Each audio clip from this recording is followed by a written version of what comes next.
You know, there's something about watching a family that's supposedly built on love, loyalty, and trust crumble under the weight of manipulation and control. We've seen it time and time again on Sister Wives. The words that should be the foundation of a healthy family, like safety and loyalty, twisted into tools of emotional abuse. And at the center of it all, Cody Brown, the patriarch of this complicated, often toxic family dynamic. He's the one pulling the strings, demanding obedience, all while playing the role of a devoted father and husband. But here's the thing. Beneath that image is a web of broken relationships, fractured trust, and a manipulation that has left his wives and children feeling neglected, confused, and emotionally abandoned. Robin, Cody's favored wife, plays her own role in this toxic game. Together, they create a world where appearances are everything, and genuine emotional connection takes a backseat to controlling the narrative. The most shocking part? It's all done in the name of safety and loyalty. Welcome to TLC's Sister Wives Secrets. I'm Olivia, and today we're diving deep into the emotional turmoil and the hidden truth behind the Brown family's complex dynamics. Trust me, you'll want to stick around till the end because the reality behind those family portraits is far from what it seems. And don't forget to subscribe, comment your thoughts below, and like the video if you're ready to uncover the truth. Let's get started. So let's really talk about what's going on here, because what we've seen from Cody over the past few seasons isn't just a dad struggling with change or a man overwhelmed by his large family.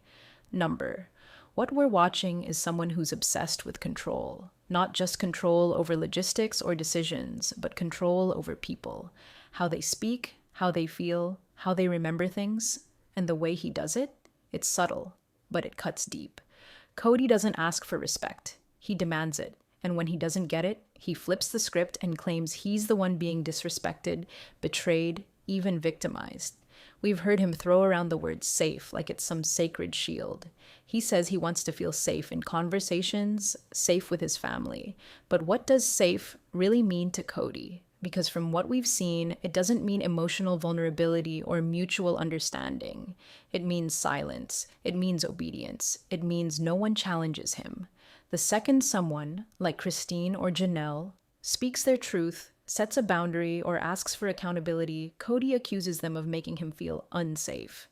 And just like that, the real conversation is shut down. Let's be clear, this isn't about emotional safety. This is about control. And the worst part? That control is being masked with the same language we often associate with healing. It's manipulative, it's gaslighting, and it's especially disturbing when you realize how often this tactic has been used not just on the wives, but on the kids. Christine, who stood by Cody for decades, finally had enough. She walked away because she recognized the pattern. But even in leaving, she wasn't allowed to do so peacefully. Cody didn't reflect, didn't question himself. Instead, he painted her as disloyal. In his world, Christine leaving wasn't a woman reclaiming her peace. It was an act of betrayal. And when their children sided with her or even showed support, suddenly those kids were disrespectful too. Remember when Cody said he didn't feel close to certain kids anymore because they'd picked sides? That's not a father speaking from pain. That's a man who sees his children's emotional responses as a threat to his power. And what kind of parent sees their own children as opposition just because they acknowledge their mother's pain? Now, let's talk about Robin. She's often portrayed as the emotional one, the peacemaker, but let's not ignore her role in this dynamic. Robin consistently echoes Cody's language. She reinforces his victim narrative, and even when she says she wants peace in the family, she positions herself as the only wife who truly stayed loyal. But here's the truth. Loyalty in this family has been redefined. It no longer means love and trust. It means silence, compliance, doing whatever Cody says, no questions asked. What makes it worse is how these terms, loyalty, safety, are used selectively. Cody expects it from everyone else, but rarely gives it back. He wants the children to beg for reconciliation, yet he's the one who walked away emotionally years ago. He talks about being a victim of disloyalty while conveniently forgetting all the years his wives felt abandoned, unloved, and pushed aside. And then there's that heartbreaking Thanksgiving episode. Cody and Robin host the dinner, and what we see is symbolic. A pre-cooked turkey, No stuffing, no warmth, no tradition. Just something that looks like a holiday but feels completely hollow. It's almost poetic because that's exactly how the family has been functioning. Superficial harmony, manufactured smiles, nothing real. You could see the tension on everyone's faces. No one was truly comfortable. And Kody? He struggled to carve that turkey, just like he struggled to maintain real emotional ties with most of his family. It was awkward, forced, almost like a scene from a play where no one remembers their lines anymore. And that's the thing. Kody wants to maintain control of the narrative so badly that he's forgotten what authenticity feels like. The more he talks about being disrespected, the more he alienates the very people who used to love him unconditionally. And when that starts happening, when the kids begin to pull away, when wives start to walk out, instead of self-reflecting, he doubles down on the same tired language: loyalty, betrayal, disloyalty, over and over again, like a broken record. Meanwhile, Robin continues to echo his sentiments, acting confused as to why the other family members don't want to come around anymore. But let's be honest here. There's a reason people are leaving. There's a reason the children are pulling back. And it's not because they're disloyal. It's because they're emotionally exhausted. Christine, Janelle, and even Mary, in her own way, have reached a breaking point. And each of them, in different ways, has tried to explain that Kody doesn't show up the way a father or husband should. He shows up for control. He shows up when things are easy, when he can play the hero. But when it gets real, when emotions are raw, when someone speaks the truth that doesn't fit his version of reality, he vanishes.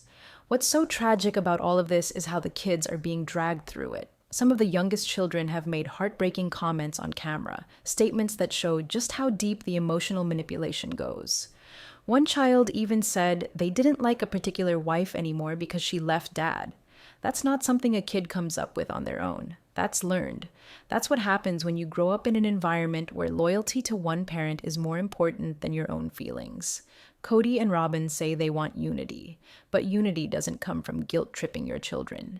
It doesn't come from demanding respect while refusing to earn it. It comes from empathy, from listening, from being the adult in the room even when it hurts. But Kody doesn't listen. He dismisses. He mocks. He tells the world that his kids are ungrateful, that they've disrespected him. He refers to them as those people, his own children. And he expects the audience not to notice the emotional distance in those words. And Robin? Instead of helping to bridge the gap, she seems more concerned with protecting her image. Her scenes feel polished, controlled, like she knows exactly what she wants the audience to see. But the cracks are showing. Viewers are noticing. They see that the emotional investment isn't there anymore, not in the family as a whole, only in maintaining their side of the story. So when Kody talks about feeling unsafe, what he really means is, I don't want to be questioned. When he demands loyalty, what he means is, fall in line. And when he complains about being hurt, what he means is, how dare you stop letting me control the story? And the result? A family that's shattered. Children who feel confused, abandoned, and caught between parents who are still battling over narrative instead of healing. And wives who spent decades trying to make it work, only to realize that loyalty was a leash, not a lifeline. Stick around because we're only just beginning to pull apart the real consequences of these toxic dynamics and what it's done to the children, especially in the aftermath of these emotional betrayals. Let me know in the comments if you've noticed how the word safety gets thrown around like a weapon. Have you felt that shift in energy the moment someone speaks up? Be sure to like this video if you're with me so far, and don't forget to subscribe so we can keep peeling back these layers together. Now, this is where things get especially hard to watch, because the people who are hurting the most in all of this are the kids. They didn't choose this. They didn't sign up for their family to be on reality TV or to become emotional referees in their parents' battles. And yet, season after season, we've watched these kids get pulled into adult conflict. Whether it's directly, like when Kody distances himself from them, or indirectly, through the language he uses to talk about them. There was one moment that completely broke me. Kody referred to some of his older kids as those people, and I just sat there, stunned. These aren't strangers. These are his sons and daughters, people he helped bring into the world, people who once looked up to him like a hero.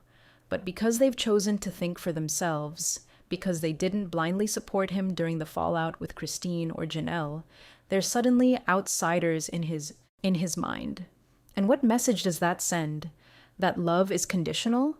That you're only worthy of affection if you're loyal to him and not your own mother? It's heartbreaking to see how much emotional labor these kids have had to do. Gabe and Garrison in particular have been open about their hurt. We've seen them on camera struggling with how distant their relationship with Kody has become. And the worst part? Kody rarely takes accountability. Instead, he frames their pain as disrespect. He says they need to apologize, but doesn't seem willing to reflect on what he did to cause the rift in the first place. Then there are the younger kids, some of whom don't fully understand what's happening. They hear phrases like, "Mom left Dad," and start forming opinions that aren't really theirs. It's parental alienation in slow motion, the kind where children start to feel like they have to choose sides, even if they're not ready or equipped to handle the emotional weight of it. All of this, every cold shoulder, every demand for loyalty, every guilt trip, it doesn't just vanish. It stays with the kids. It shapes how they'll see love, relationships, and trust for the rest of their lives. But when we talk about dysfunction in this family, we can't ignore the role Kody and Robin's relationship plays in it. Because let's be honest, what we're seeing isn't just two people in love. It's a partnership that feels increasingly isolated from the rest of the family, a kind of fortress built on loyalty, favoritism, and silence. From the outside looking in, it seems like Robin gets the version of Kody that the others were never allowed to have. He defends her fiercely. He shows up for her kids. He makes time, makes effort. And while there's nothing wrong with a man loving his wife, the contrast is just too loud to ignore. The attention he gives Robin's children only highlights how disconnected he's become from his other kids. Viewers have picked up on it. In fact, it's one of the most talked about things in the entire show, how Kody appears to have emotionally abandoned his older kids while fully investing in Robin's household. It's like he's rewritten what being a father means, based on proximity and loyalty. And Robin? She often presents herself as caught in the middle, as someone who wishes the family would come back together. But actions speak louder than words. She rarely challenges Kody's behavior. Instead, she supports his version of events, publicly and privately. Even in scenes meant to show unity or concern, there's a filtered, performative quality to her presence. The smiles feel rehearsed. The statements sound rehearsed. It's like they're trying to convince the audience and maybe even themselves that this is normal. What makes it more complicated is that Robin and Kody seem to treat their relationship as the moral center of the family, as if their version of love is the only correct one. But here's the thing. Real love isn't about choosing one person and shutting out everyone else. Real love doesn't punish children for speaking their minds or silence wives for walking away from dysfunction. Instead, what we see feels more like control dressed up as devotion. It's about image, about power, and about holding on to the last piece of a story that no longer serves the people in it, except for the ones still clinging to control. Now, if there's one pattern that's impossible to ignore in this whole situation, it's how Kody uses language, not to connect or heal, but to control. Words like safety, respect, and loyalty get tossed around constantly. But when you really listen, they don't mean what they should. They've been stripped of their true meaning and turned into weapons, tools to silence and manipulate. Take safety, for example. In any healthy family, safety should mean emotional comfort, a space where you're free to speak, cry, laugh, and mess up without fear. But in Kody's world, safety seems to mean don't question me. Any disagreement gets labeled as an attack. Anyone who sets boundaries or speaks their truth is suddenly unsafe. It's a word he uses to shut people down, not to open dialogue, but to end it. And then there's loyalty, another word that's been twisted until it's unrecognizable. In a real relationship, loyalty is built on love, trust, and mutual respect. But in this family, loyalty is expected to flow one way, toward Kody. He demands it. He frames it as a moral obligation. And yet, he rarely offers the same in return. When Christine left, the narrative became all about betrayal. Not once did Kody publicly own his role in the breakdown of their relationship. Instead, he talked about disloyalty, about how Christine had disrespected the family, as if her choice to leave a painful situation was some kind of treason, not survival. And when the older kids began to express hurt or frustration, Same thing. They were labeled as disloyal, as if their pain was a personal attack on him rather than a call for love and attention. It's this kind of linguistic gymnastics that keeps the family stuck. Because once you redefine loyalty as obedience and safety as silence, nobody can speak honestly without being accused of disloyalty or making things unsafe. It's emotional gaslighting, plain and simple, a way to maintain control without ever having to admit fault. What we're seeing isn't a man trying to hold a family together, it's a man trying to control the narrative at any cost, even if it means rewriting the very meaning of love, respect, and family along the way. What's maybe the most heartbreaking part of all this is how deeply the kids are affected. They didn't sign up for this show. They didn't choose to be born into a family where love is conditional and words like loyalty and safety get thrown at them like weapons. But here they are, caught in the middle of their parents' chaos, and not just behind the scenes, but right there on national television. Some of the moments involving the kids have been almost unbearable to watch, like when one of the youngest children flat out said she didn't like Christine because she left dad. That wasn't just a random opinion. That was learned behavior. You can feel how the tension in the home shaped her view of the situation. And when Christine gently told her, "You don't really know her well enough to say that," it said everything. The kids are internalizing the divide. They're learning who's safe to love and who isn't, based on adult drama they should never be involved in. Then there was the infamous purity talk. Kody addressing all the kids, sharing an uncomfortable message about conception, and even referring to one child as having been a mistake. That moment sent shockwaves through the audience. Who says that in front of children? On camera? It wasn't just tone deaf. It was deeply damaging. That kind of shame doesn't disappear. It sits in a child's heart and grows roots. And it doesn't end there. We've seen Kody act indifferent towards some of his older children, barely acknowledging them, refusing to attend big moments in their lives, and then blaming them for the distance. When one child asked why he didn't come to their graduation, the answer wasn't empathy. It was deflection.